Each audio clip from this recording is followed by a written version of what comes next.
Hi, I'm Colleen Nelson, and I am the first flute player in the symphony. And I'm thrilled to have several solos during these pieces that we're going to be playing for the French Romantics. And my name is Alice Trindle. I have the good fortune of being the current president of the Grande Ronde Symphony Association, and I also get to play in the symphony orchestra. I'm the principal for the second violins. We're so excited to be able to come before the audience today and talk a bit about the concert that's coming up just a week from today on March 13th. This will be what we deem our winter concert for the Grande Ronde Symphony Association. And I'm quite excited about it as far as the theme, and I know you are as well, Colleen. It's been deemed French Connections, and with that, that was really the brainchild of our director, our music director, Zachary Banks. And his thought was, let's take a look at these beautiful, romantic, very lyrical pieces that a number of French composers have put together for us and have endured for well over 200 years, and show what those connections are in the themes and the way that it also is still playing so true to our hearts and our souls even today, and how nice that is, particularly that a big part of that is those French romantics had such beautiful wind parts. And I know for you that this is kind of special. You already had said that, but the Pavane, particularly by Fauré, is one of my all-time favorite pieces. And it just absolutely sings with that flute. Would you like? Why don't we play just a little bit of it? I think that the audience will probably quickly pick up on this theme and this melody. You want to give Wonderful! it I'd be happy try? to. That'd be great. I get to accompany just a little bit, and what I'm doing is called pizzicato. So we just are kind of the background to this beautiful flute solo.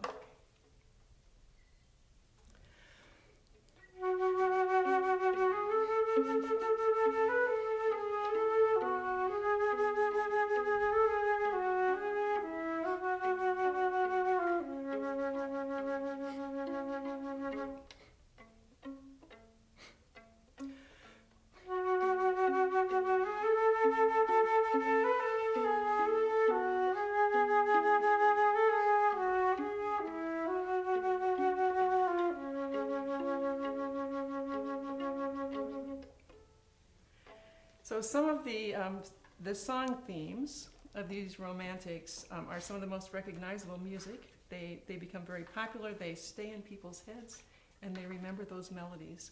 So folks who come to the concert are going to recognize some of these melodies, and they'll stick with them, I think. From the very first notes that we're playing with Rossini, who is well known for his opera, the Barber of Seville, and we are going to start the evening off with his overture from that opera, and really establish right away sort of that driving force that came from those wonderful French composers. With, one of the things that it just amazes me about Rossini is that he actually wrote this piece when he was 23, just about ready to go on to be 24. And I think of myself, could I have any wherewithal to be able to do such a thing? Exactly. And then also that we have this wonderful music from Bizet, but he really quit composing for nearly 40 years after about his 24th birthday. So, and it's kind of strange. We don't really know why. So establishing this French connection straight away with Rossini's Barber of Seville will certainly be a great start. We'll move on then to the piece that you just heard, Fauré's Pavane, and then the last piece of the first half of the concert will come back and we'll touch on another composer who maybe not be quite as well known, whose name is Rameau. And the pieces that we're playing from Rameau are actually written or arranged by another man. This again, Rameau is in that same period, about the 1870s and around that time. And the four pieces that we'll be doing from Rameau's ballet suite all have that French feel running through them. I often think of, particularly in the minuet, just seeing these aristocrats just dancing around, and then to come back in the third movement of this ballet suite with the tambourine. It's great fun. I can see them frolicking a little bit, and here's give you just a little feel of how that might go.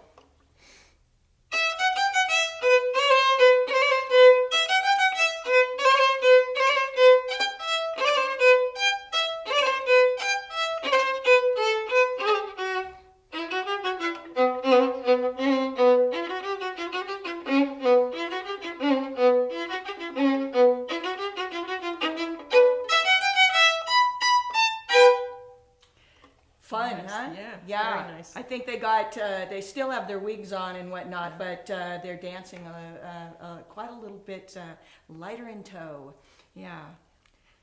As the concert progresses then for the second half, we really come back with such a well-known French composer, and that is Bizet. And we'll actually be doing two of his suite, number 2 and number 1.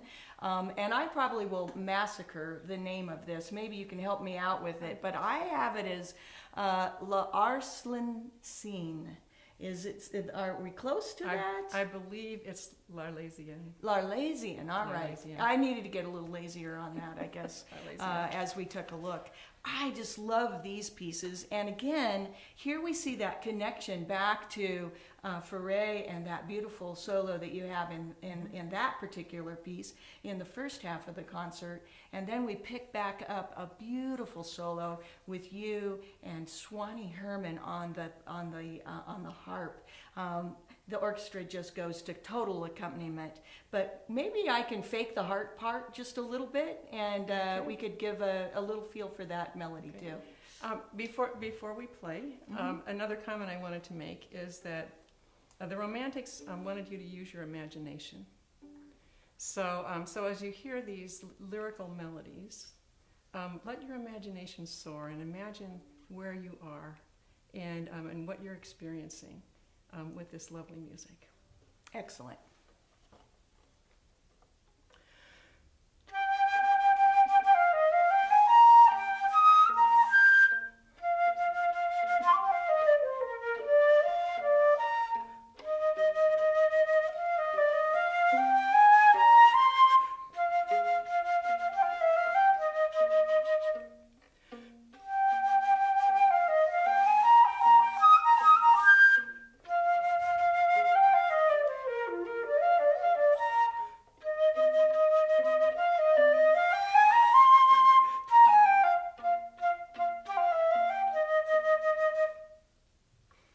Well, I think that we need to get back to just inviting people to come to this wonderful concert. I know that all of the musicians and our director, Zachary Banks, is looking so forward to present this again to the Grande Ronde Valley, the greater Northeast Oregon community.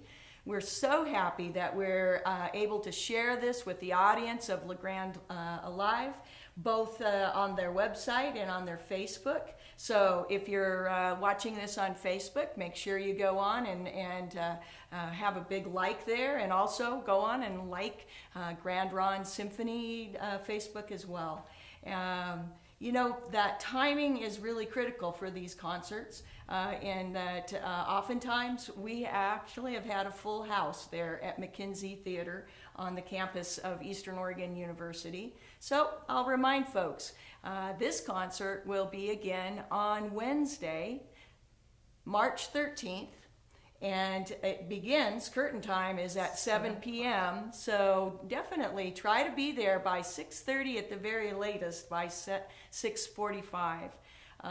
We have tickets that are available. If you are downtown in La Grande, stop in at Direct Music Source.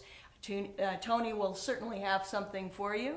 Or over in Baker City at Betty's Books, and Carolyn will fix you right up there. You can also go online to GrandeRondeSymphony.org, and I think you'll be able to look that up if you just want to Google it, Just or Google just it. right in here at the bottom of the screen. I'll bet that the La Grande Alive folks are handling that well for us.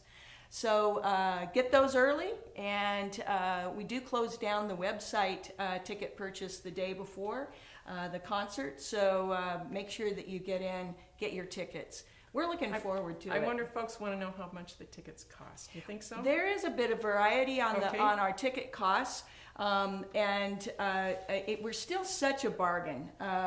It is $12 for adults, just $8 for seniors.